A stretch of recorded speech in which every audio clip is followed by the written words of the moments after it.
Thursday, the TV premiere of Rape and Marriage, the emotion-packed story of John and Greta Rideout. I'm the man, and I can do whatever I want to do. She was the first woman to charge her husband with rape. I just don't see why you have to make such a big deal about it. The real story behind the headlines will surprise you. Rape and Marriage, the Rideout case, Thursday at 9, 8 Central and Mountain. Tomorrow on CBS. Doçura meu doce de cor, seu jeito me faz delirar. Doçura meu doce coração, seu jeito não sei resistir. E dançando a samba, eu vi você.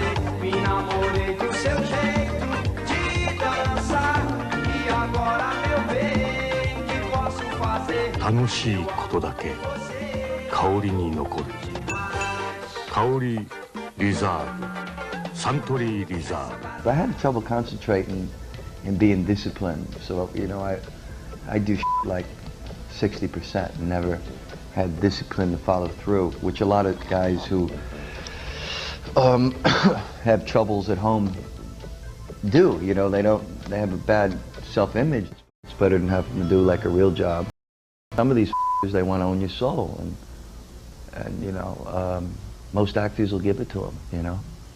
And so when you don't, then you get a bad reputation. Mickey Rourke's raw and revealing lost tapes, chillin' with pals Tupac and Johnny Depp, loving kisses from his pet Chihuahua, and tooling around Miami Beach in his Rolls Royce. There's one thing that I'll never let anybody take away from me, and that's my dignity and my Extra sat down with worn-out Mickey just weeks after he ditched acting to start boxing again. I needed to go back and do something I loved doing because I started hating acting. I hated being called an actor. And he invited only us inside his 42nd birthday bash to grab this raw video of Mickey hanging with Johnny. I'm getting acting tips from Johnny now, so, you know, because I forgot all my technique, you know. I'm getting some boxing tips here. But while Johnny's career took off, Mickey's crashed and burned. I should have did what Johnny did. Just kind of kept my mouth shut and not have been so angry. If I had a movie that just made $100 million or $200 million, I could behave like an and get away with it. Give me a shot again. One of these days, you know, they'll open the door. No, I checked into the hospital at Cedars because what happened was I had a boxing match coming up that was too close to the movie I'm doing. Then I went to the World Cup in New York, and I felt guilty about that because I broke my training. And I was on a liquid protein diet for 9 days. I didn't eat anything solid. And I just got done with my trainer, Juba, doing about 3-4 miles. And I got in the car. So I started driving, and my mouth got real dry. I started, my hands were shaking. I was hyperventilating, having trouble breathing. My neck closed up. So I went to the emergency room. A doctor didn't show up for 4 hours. And then finally, when the doctor did show up, he said, how do you feel? I said, I feel like blowing my head off. And I said, can you give me some kind of shot to calm me down? And they didn't know, nobody knew what to do because I wasn't bleeding or I wasn't having a heart attack. So they said, well, the only thing we can do is check you in across the street at the psychiatric ward. So I ended up over there. I just didn't want to go home because I was weak from the dehydration and going on the liquid diet for 9 days.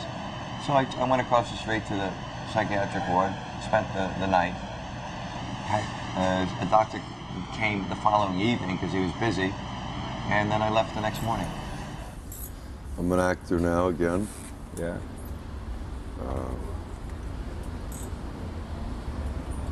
I'm starting over again in a way. Tell me about that.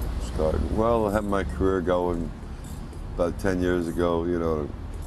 You let it go, right? In the right direction. Yeah. I started not liking the business and not liking myself, and I was slowly self-destructing at a pretty fast rate, if that makes sense.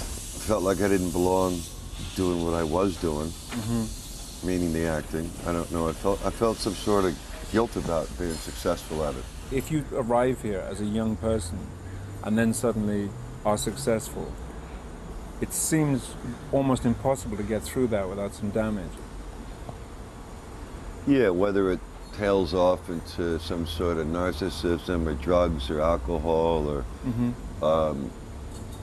you turn into waxed fruit you know, your performances,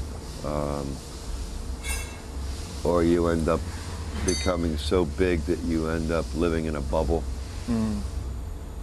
which happens a lot. Can you think of anybody who's got through unscathed?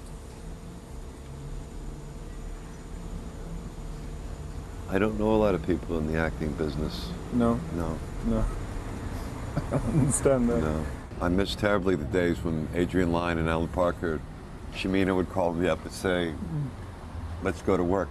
Yeah, yeah. Those...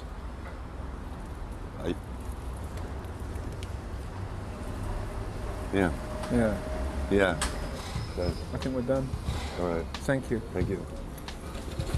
Mickey Rourke remains with us. He earned an Oscar nomination as Best Actor in The Wrestler, and he's already won the Golden Globe for that role. Joining us now in Chicago is Chris Jericho, pro wrestler, actor, and TV personality. Chris has held 6 different championship titles in WWE World Wrestling Entertainment. Chris, have you seen The Wrestler? Yes, I have seen The Wrestler, Larry, and I thought that Mickey did a tremendous job. I thought he hit the ball right out of the park. He did a great job, made no mistakes in his performance as Randy the Ram. Because to please you, he had to go somewhere, because you're in the game every day. Well, and that's the thing. I think that the movie represented the minor leagues of wrestling very well. And like I said, I think it was a nice representation of what it's like to be on the way up and also what it's like to be on the way down of wrestling. It's not representing what I do in the WWE and who I am, for example, as the best in the world at what I do. I think, like I said, Mickey's performance was immaculate. He made no mistakes, but I think he did make a mistake on the red carpet at the SAG Awards when he mentioned WrestleMania and called me out, because if he got his wish and had a confrontation with me at WrestleMania, I think the ending of the Jericho Rourke movie would not turn out very well for Mr. Rourke as it did in The Wrestler. A challenge. Yeah. Well, Mickey... Not really a challenge. I think Mickey kind of talked a little bit out of line. It's not a challenge, I'm just answering. There's a lot of a difference between playing a wrestler in a movie and actually being one in real life. And I think Mickey was given some bad advice in saying my name on the red carpet. And if you get your wish, Mr. Rourke, you will not be, you will learn things that you never learned in playing a wrestler in a movie. Yeah. Mr. Rourke, you may counter. I think that's, I'm hearing what the man's saying. Listen, I was visiting his world. He does his thing. He does his thing very well. And perhaps I did put my foot in my mouth. And would you wrestle him? I got nothing but respect for him. Would I wrestle him? Yeah. If it was up to me, you would. No, I would. It's not my world. You know, I was a professional fighter. Would I box him in a boxing ring or a bare knuckle match? Yeah. Wrestling, that's his world. That's what this man does. Well, do you think you... A boxing match, huh? Bare knuckle match. Interesting, Mr. Rourke. That's very interesting. There he goes. I think you should have thought before you spoke. Be careful what you wish for, Mr. Rourke. It may come true. Well, listen, all the best to you at WrestleMania on the 5th in Houston, brother. Hey, I do respect what you did in the movie, The Wrestler, Mickey. Like I said, I think the performance was immaculate. But like I said, I think you went out, you offended me. And that's the last thing you want to do is offend Chris Jericho, believe me. Because you may have respect for me and respect for my world. I don't have respect for you. I don't. I really don't. Well, I'm going to take the high road, brother, and just wish you all the best and do your thing. See, Chris, he's taking the high road. Well, you know me, Larry. I'm a very nice guy. We've worked together quite a few times in the past. We have. It takes a lot to throw me off kilter, Larry, but next time think twice, Mickey. But like I said, I'm right here, brother. You want bare knuckle, you want boxing, whatever it is, I'm fine. I'm an entertainer just like you are, but my world is a lot different than yours. And you think that you know that, but I don't think you know for sure. I don't think you really know for sure. I don't know a whole lot about wrestling, but, you know, you're looking sharp tonight. You did it nobly. Thanks, Chris. Go back to see Metallica. Chris, thank you, Larry. From Metallica. Chris, I'll be waiting, Jericho. Mr. Rourke. He's waiting. I'll be waiting, Mr. Rourke. Take care. Have a good night, son.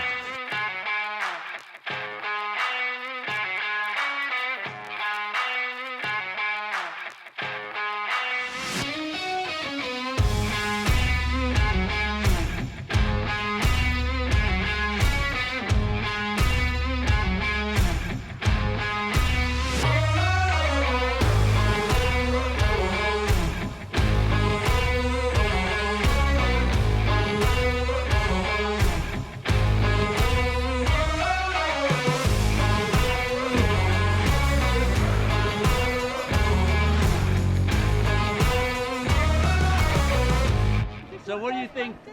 I think we need some heaters here. You're used to working in the cold.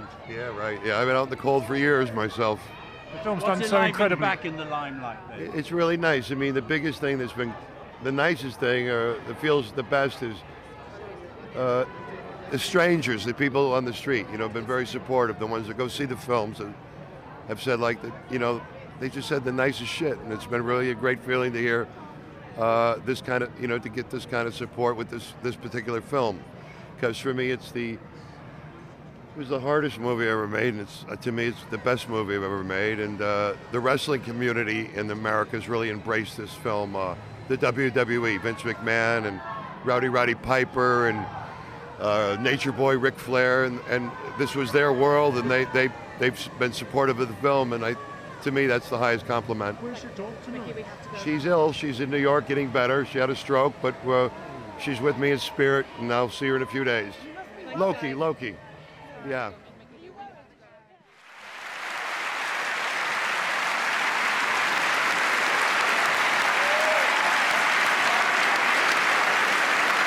Thank you so much.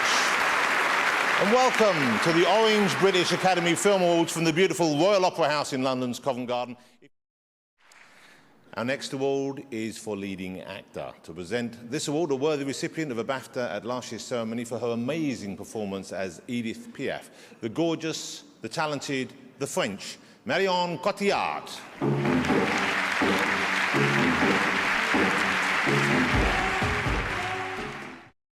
And the BAFTA goes to Mickey Rourke.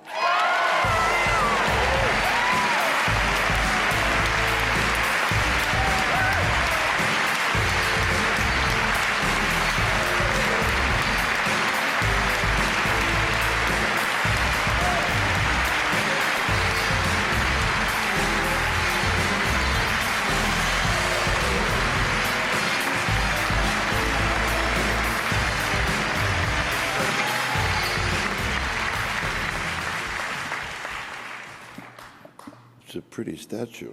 Thank you to BAFTA, to Optimum Pictures, to Fox Searchlight. Darren Aronofsky gave me a second chance after f***ing up my career for 15 years. I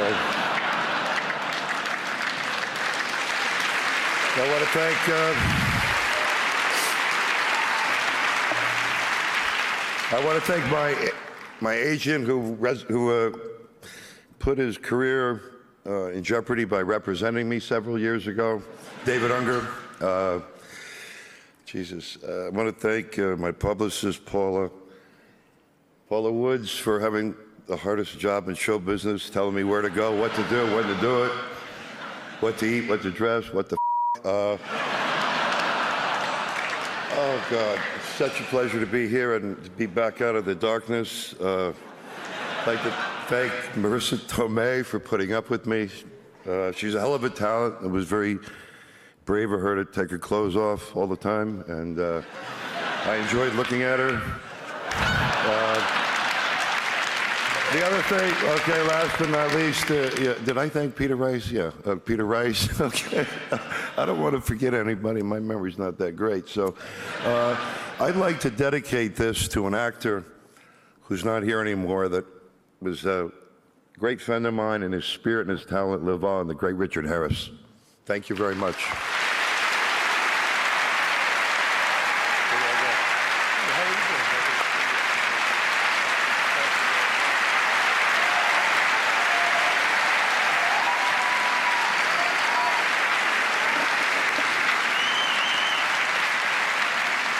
The great Mickey Rourke, and I'm afraid after that speech, he's now suspended for 3 months, okay?